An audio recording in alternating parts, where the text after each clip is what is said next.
I'm really proud of our men and women soccer teams. They've done a great job. They really have. Proud of both of them. But good to be with y'all today. Just, again, really proud of our team for how they competed last weekend in a really hard-fought battle. And, to be 9-0 for only the third time in the history of this school is, really a great accomplishment, for these guys. So for us, it's just back on the road, heading up to Syracuse. This is a trip that I think our guys look forward to. Anytime you get a chance to go to New York, we got a lot of guys that that's one of the neat things about college football is a lot of these guys get a chance to travel around and see different parts of the world or country that they haven't seen. And so we look forward to going up there. It's really a great place to play a ball game. I had never been there until 2 years ago, and it really is a good experience as far as just a place to play a game. And, we know we're going to have to play well. They're 3-2 at home. They're a very tough team at home, tough team, tough crowd. And they had a close loss to LSU. I think 10-point game and then a 3-point game to Pitt at home. So, they've not played as well on the road, but they've been tough at home. So we've got to, just continue to do what we do, put in a great plan, get ourselves mentally and physically ready to go play our best game of the season up there. These guys, there's some question marks on them because they've had some injuries. We're not sure which quarterback's going to play right now. But for us, we're just trying to really focus on ourselves and can try to continue to get better because we haven't played our best football yet. We're still a team that's improving. It's a huge opportunity for our seniors. If we can find a way to win the game, and they'll have the most ACC wins of any senior group. I think they're going for their 27th ACC win and a chance for a 10th win for our 5th year in a row. So there's so much on the line for us each and every week. Is a season of its own. It's a story of its own.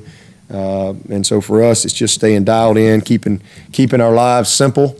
And the way we do that is keep the structure in place and just keep preparing and doing the things that we've been doing that have allowed us to be successful. So injury-wise, really nothing new to update there other than Ray and Crowder will be out this week. But both of those guys should recover just fine. Any questions? What are some of the challenges playing at Syracuse? Obviously, you guys haven't been up there a whole lot. So what makes that different than maybe? Well, you got to manage the noise up there. It is loud, because it's indoors and they're right on top of you. Everybody's literally right on top of you. So it's similar to NC State in that regard with a roof on it. With everybody's literally. They can reach out and touch you. It's very close, but it's so that's the biggest thing. And then the team you're playing, they're a prideful bunch at home, especially. And I know they haven't had the type of year that they wanted to have, but they've had a ton of injuries. Number one, but the thing that I'm impressed with when I watch Syracuse is, man, these guys, they play hard. They play tough. They play physical. There is no lack of effort. They are, and then they present some challenges offensively. I think that they have the ability to score. They went right down the field against Florida State in the opening drive, and played them tough for a while. But they have done a lot of different things. And so that presents a challenge because a lot of times when you look at a team, you can pretty much say, okay, this is their identity, this is what they do, but because of their personnel issues and injuries and things, they have done a whole lot. Motions, formation, shifts, spread, swap boots. They got all kind of stuff that we have to defend, and then different quarterbacks. Number 2, who's a guy last week, and he got hurt. I don't know if he's going to play, but he's a gamer. He's a good player. They throw the ball all over the place. They got really good skill. I think they got 3 great wideouts, and they do a good job with the running game. So you just have to defend a whole lot with these guys. So they play tough at home, and we know that, for us, we're going to get everybody's best game. That's just the way it is. So that's why it's important that we continue to try to just prepare and play to the standard that we talk about. They have a returner who's taken 2 punts to the house, and he also does kick returns. First off, what do you see out of him, and how are you working to keep fixing the kickoff return? Yeah, well, he averages almost 19 yards a punt return. He leads our league. He's a really good player.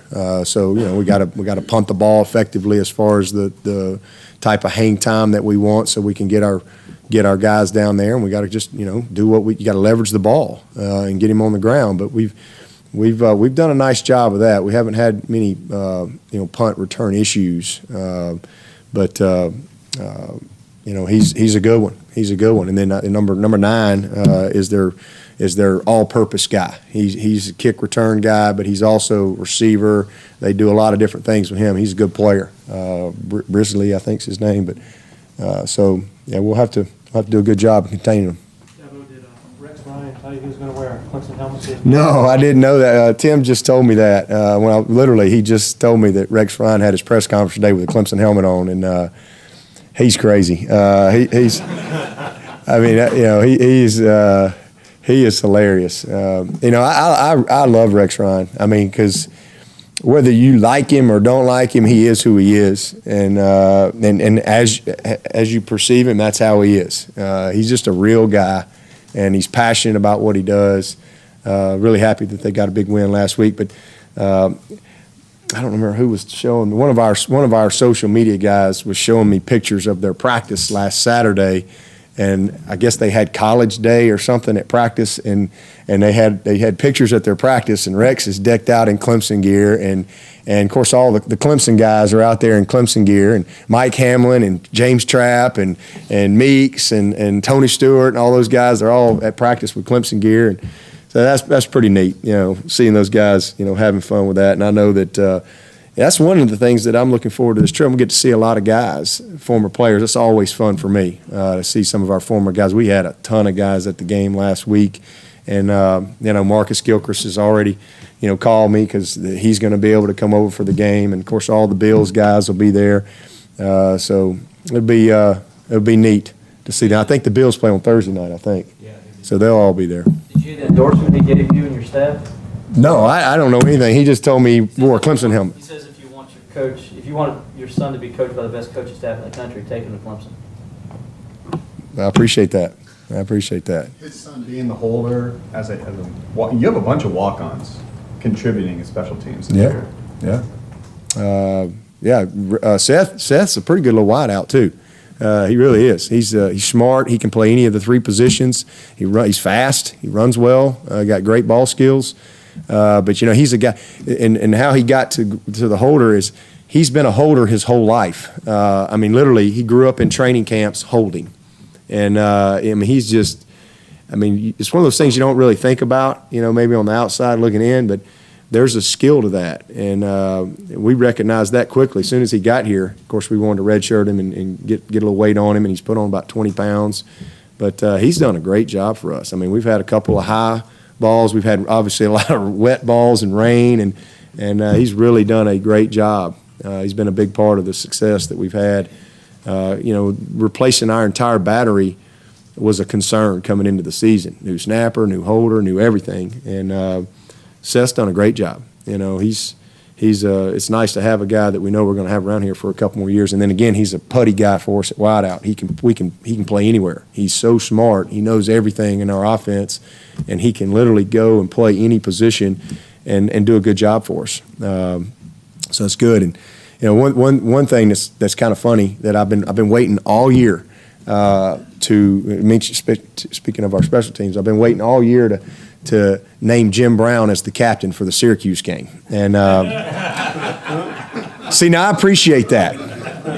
See, now that's the way the response is supposed to be. We got some wise, mature people in this room. When I said that to the team yesterday, they all were just looking at me like, I got nothing. Crickets. And I'm like, man, I've been waiting all year. I can't wait. We're going to Syracuse, and Jim Brown's going to be the captain. He's going to lead the Tigers into Syracuse. We got our own Jim Brown. And they're all going. I mean, is that not sad?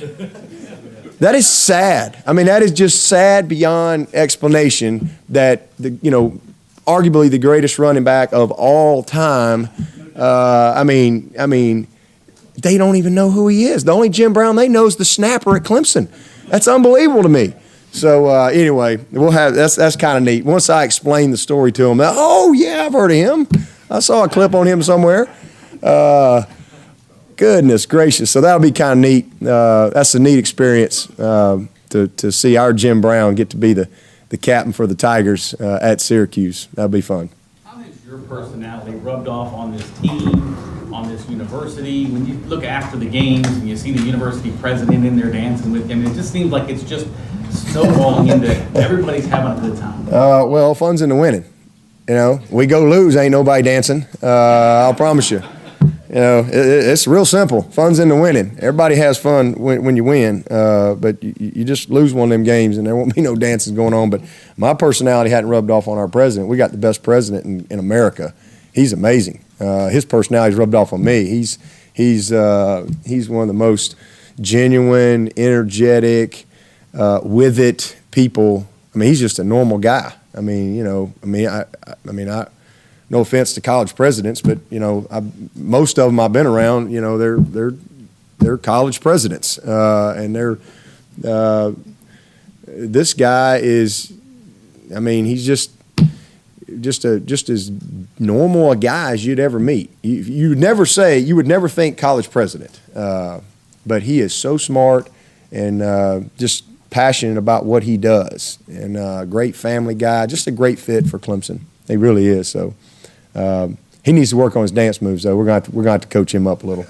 Coach, I got two questions. Seemed like in the fourth quarter you put it into a different gear against Florida State. No, I mean we didn't. We were playing hard the whole game, but I think we got stronger as the game went, and I thought that they maybe wore out a little bit. We were able to get control of the trenches, and that was the message at the half was. We're going to have to play better in the second half. We got to fix a few things, which we did. We got to make some of the plays that we've missed, which we did. Kind of get in rhythm. We can't give up on the running game. They're good. We're gonna just stay with it, and we're gonna pop some runs on them. But my message was this game will come down to the trenches in the fourth quarter. And it did. We on both sides. Our offensive line took it over, and our defensive line, the stop on 4th and 1 was just tremendous. If you go back and you look at that, and you look where the ball is, and when it gets snapped, the line of scrimmage is moved quick. I think Pagano quickly moved the line of scrimmage, and you got a bubble immediately, and then everybody did. Travis Blanks did a great job of leveraging the ball. Shaq, just a tremendous job with his technique. And being able to get a hand in there and get him turned, and then Ben Boulware's free to go make the tackle because of the job that everybody else was doing. So it's all about the trenches. Championship football comes down to the trenches. That's just and having a great quarterback, and that's what that one came down to. Our quarterback was, and the guys in the trenches were phenomenal when we had to have it. Trevion's concussion and Ray out, do you begin to get a little concerned about the wide receiver depth, or do you feel like you have it covered? No, I mean, you're always concerned when you lose good players, but Travion will be back. He was back at practice yesterday, so that's a plus for us, and we'll be fine. We'll be fine. I'll go back to special teams for a minute. Just what does it take for kicker, punter, even Hunter in there, punt returner to be able to contribute to that phase of the game? Everybody's just got to do their job. I mean, their punter the other night did a great job. I mean, there's just not going to be any returns when a guy's hanging it up there. I mean, it just ain't going to happen. And their kicker is amazing. I mean, that guy he's going to be drafted. I apologize. I mean, your punter kicker as walk-on guys. I mean, your special teams guys. Our special team guys, our punter. I thought you said Hunter. I thought you said Hunter Renfro. I was thinking our punter. Hugo, all these guys were walk-ons. Yeah, so was Catman. What is that? I don't understand the question. what does that got to do with We have a anything? bunch of special teamers who were walk-ons, some of them still are, and now they're all contributing for you as special team. Just, keep doing their job. I mean, Hugo was a walk-on, and he's 13 for 13 in the ACC. I mean, we don't care if they're we just want the best player. Whoever can get the job done. It doesn't matter if Renfro was a walk-on. He's a starter for us. So I don't really understand the question.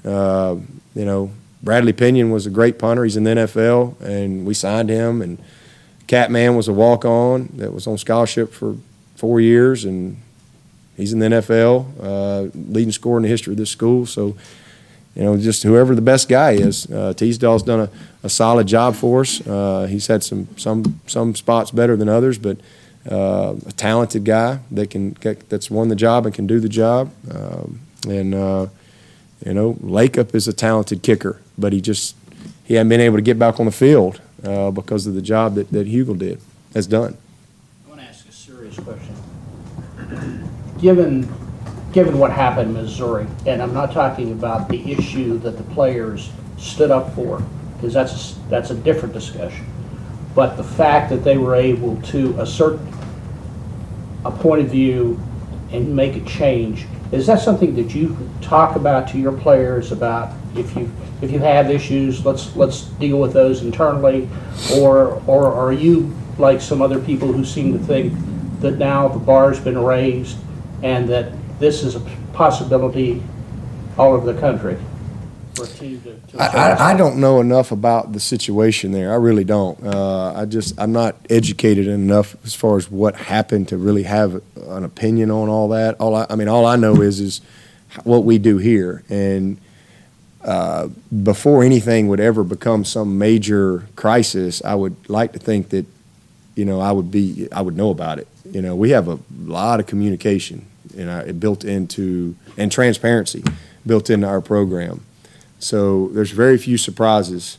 There's very few things going on or very few things that are bothering guys on the team that don't get vetted out in our communication process, the way we're set up. That's the best way I can answer that. When there's bigger things than football, I can tell you that.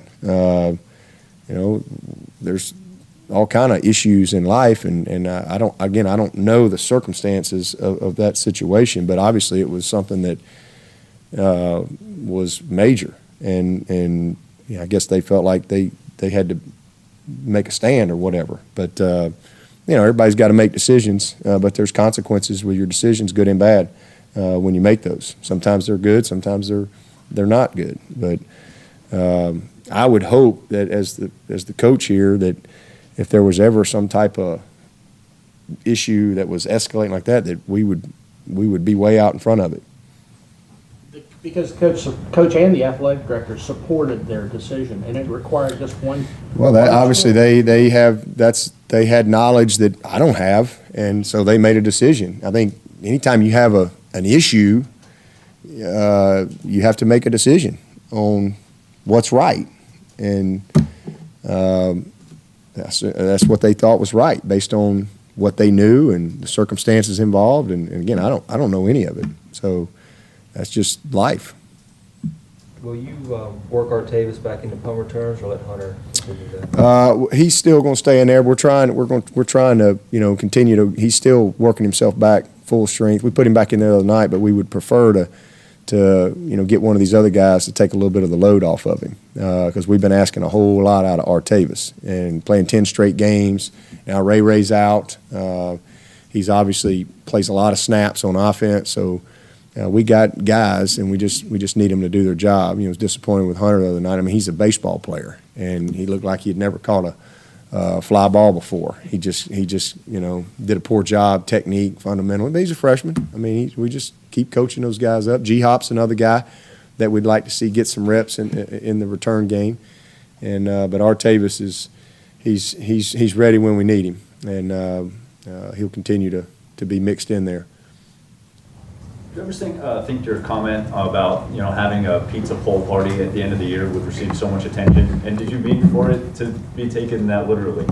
No, I mean I meant what I said. But I forget the power of media. or the power of being a highly ranked team. You know, if we had 3 wins, there wouldn't nobody show up, and it wouldn't even have made the local news. But because of where we are right now, it's like everything is magnified to the nth degree. It's just what popped into my head because y'all asking me about the poll when it all came out, and I'm like, well, we're not going to celebrate. We're not having a party to celebrate a mid-season poll. You know, I use the analogy of Secretariat. When Secretariat won the Belmont and he took the lead about the halfway point, they didn't stop the race and go, Secretariat's in the lead, boys. Let's celebrate that. No, Secretariat had blinders on, and Secretariat accelerated. Every quarter of his race was faster than the previous quarter, which means he was accelerating through the finish. And, you know, there's no celebration of a mid-season poll. And I was just saying, let's celebrate we'll celebrate on December the 6th. If we're in that poll, then hey, we'll have a big old pizza poll party and we'll make it a big deal. We'll bring in DJ Shea and we'll open up the stadium and I just was a comment, but hey, I'm fired up for it. The problem there's only one issue. We gotta win the rest of the way, and we gotta win on the 5th. So we got work to do, but hey, I'll be there. We'll have it ready to go. So show up. Going back to Deshaun.